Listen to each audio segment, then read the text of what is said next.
Hello everyone, Andy Schwab here with your Northern Ag TV. An unexpected turn of events took the cattle futures for a nosedive on Friday after President Trump said he's working on a deal to bring beef prices down.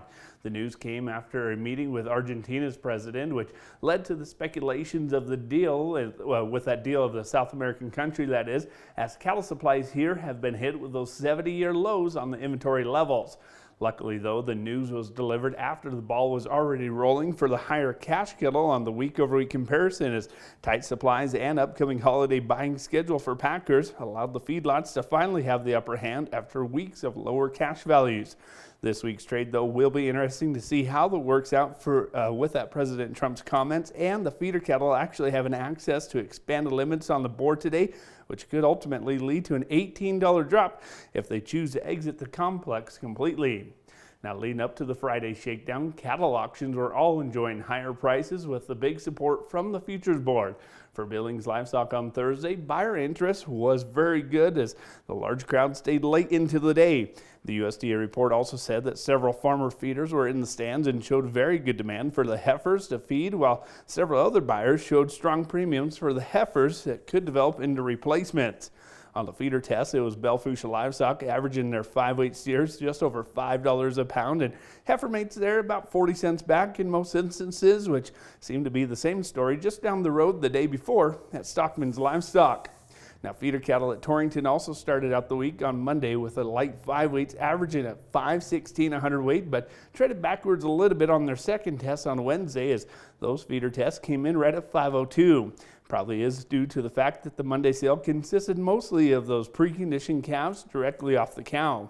Now, last week also saw a couple of production sales for some of the commercial and registered cows as Coleman Livestock out of Charlotte led the way with nearly a $20,000 average, and Montana Ranch in Big Fork the next day, they saw their registered average at nearly $27,000 a head.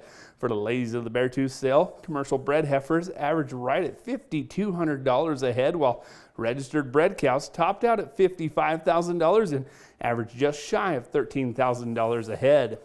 Now, switching over to the sheep side of the sales last week, Newell Sheep Yards had another big test of feeder lambs that found steady to slightly lower prices in a week-over-week correction, thanks partially to a rainy day putting a damper on the buyer mood.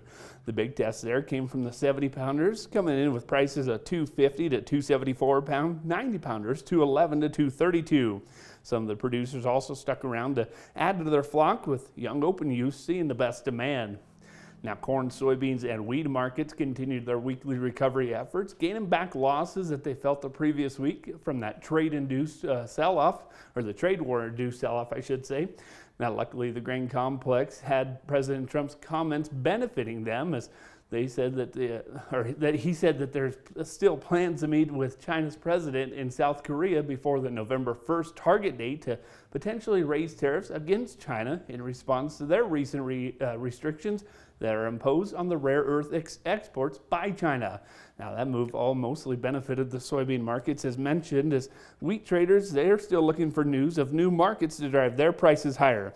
Unfortunately, with the government shutdown, it is difficult to gauge the U.S. wheat competitiveness without the weekly USDA updates.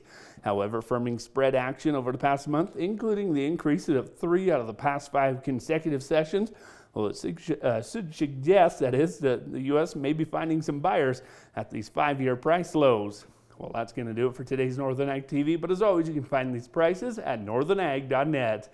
I'm Andy Schwab. Have a great rest of your day.